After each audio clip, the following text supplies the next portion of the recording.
Teraz Bojek był gotów pożegnać się z przyszłością i oczekiwał nadchodzącej przyszłości. Biegał po labiryncie z większym zapałem i siłą. I niebawem stało się to, na co czekał. Gdy wydawało mu się, że w labiryncie zostanie na zawsze, jego wędrówka zakończyła się nagle i szczęśliwie. Bojek ruszył zupełnie nieznanym korytarzem, dotarł do magazynu N i znalazł nowy ser. Gdy wszedł do wnętrza, dosłownie go zamurowało. Wokół niego piętrzyły się góry sera. Nie wszystkie rozpoznał, bo było tam wiele zupełnie nowych gatunków. Przez chwilę nie dowierzał własnym oczom, ale ujrzał starych przyjaciół, Nosa i Pędzi Wiatra. Nos powitał Bojka skinieniem głowy, a Pędzi Wiatr pomachał mu ogonem. Ich zaokrąglone kształty świadczyły, że są tu już od dłuższego czasu. Bojek rzucił im krótkie cześć i w tejże chwili ujrzał swoje ulubione sery. Zdjął buty i dres i położył je przy wejściu do magazynu, tak aby założyć je z powrotem, gdy tylko zajdzie potrzeba. Następnie rzucił się na nowy ser. Kiedy napełnił żołądek, podniósł w górę kawał świeżego sera i zakrzyknął: niech żyją zmiany!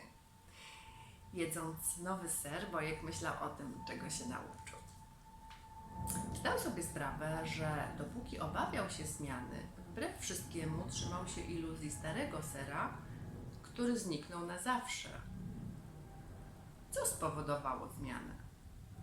Czy strach przed śmiercią głodową? Trochę to pomogło, pomyślał Bojek.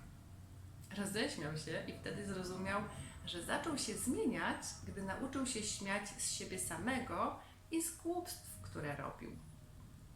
Uświadomił sobie, że najszybsze zmiany powoduje śmiech z własnej głupoty. Przełamujesz się i ruszasz do przodu. Dały mu do myślenia myszy, Nos i Pędzi Wiatr, które brały życie takim, jakie jest. Nie martwiły się niepotrzebnie i nie komplikowały wszystkiego. Gdy nastąpiły zmiany i zabrakło sera, ruszyły na poszukiwanie nowego.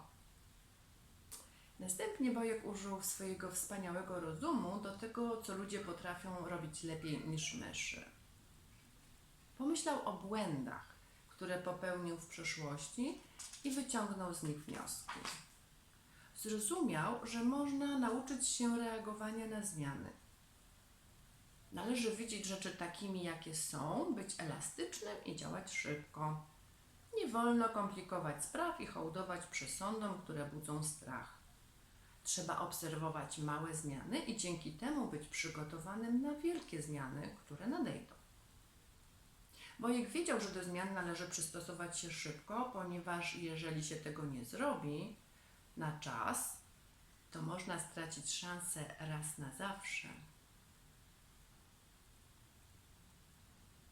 Musiał przyznać, że najsilniejsze hamulce tkwiły w nim samym i nic nie zmieniało się na lepsze, dopóki on się nie zmienił. Najważniejsze jednak ze wszystkiego było to, że gdzieś zawsze jest nowy ser. Niezależnie od tego, czy potrafisz go teraz dostrzec, czy nie. Zdobędziesz go, gdy przezwyciężysz strach i wyruszysz na poszukiwania. Bojek był świadomy, że strachu nie należy lekceważyć, ponieważ on chroni przed prawdziwym niebezpieczeństwem. Zdawał sobie jednak sprawę z tego, że w większości jego lęki były irracjonalne i powstrzymywały go przed zmianą wtedy, gdy była ona konieczna. Kiedyś zmiana go przerażała, ale ostatecznie wyszła mu na dobre, ponieważ dzięki niej znalazł nowy ser. Dzięki niej też odkrył lepszą część samego siebie. Gdy myślał o tym, czego się nauczył, przypomniał sobie o przyjacielu. Zastanawiał się, czy Zastałek przeczytał to, co on uwiecznił na ścianach labiryntu. Czy kiedykolwiek Zastałek wyjdzie z magazynu S? Czy ruszy przez labirynt i odkryje to, co może uczynić jego życie lepszym? Bojek przez chwilę chciał wrócić do magazynu S po Zastałka. Może potrafiłby przekonać go, gdyby pokazał mu lepszą przyszłość. Przypomniał sobie jednak, że już raz próbował nakłonić przyjaciela do zmian. Zastałek musi sam pokonać lęk. Nikt nie zrobi tego za niego. Sam musi dostrzec korzyści wynikające ze zmian. Bojka uspokoiła myśl, że zostawił przyjacielowi drogowskazy wiodące do Nowego Sera. Zastałek znajdzie go, jeżeli tylko przeczyta napisy na ścianach. Bojek postanowił umieścić na największej ścianie magazynu N najważniejsze wnioski, do których doszedł podróżując przez labirynt. Narysował ogromny kawałek sera i na rysunku napisał: zmiany są nieuchronne, odbiorą ci ser. Przygotuj się na zmiany, twój ser na pewno zniknie. Obserwuj zmiany. Wąchaj swój ser często, a będziesz wiedział, kiedy zaczyna się psuć. Szybko reaguj na zmiany. Im szybciej zrezygnujesz ze starego sera, tym wcześniej będziesz cieszył się nowym. Zmieniaj się. Nie daj się wyprzedzić swojemu serowi. Ciesz się zmianą. Zasmakuj w przygodzie i delektuj się nowym serem. Spodziewaj się zmian i ciesz się nimi. Odbiorą ci ser. Bojek zdawał sobie sprawę, jak daleko odszedł od Zastałka i magazynu S. Wiedział, jak łatwo może znowu popaść w samozadowolenie, jeżeli nie będzie czujny. Co dzień dokładnie oglądał magazyn N i sprawdzał, w jakim stanie jest ser.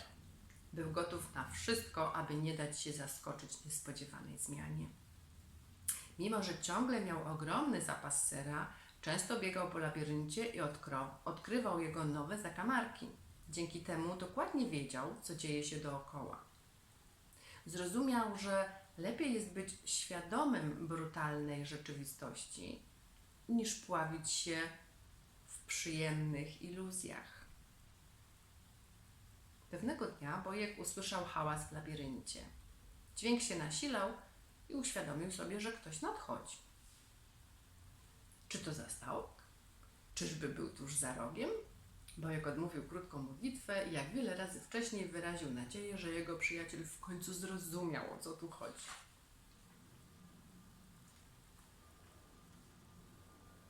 Obserwuj małe zmiany, będziesz gotów na duże, kiedy nadejdą. Koniec tej historii, a może początek nowej.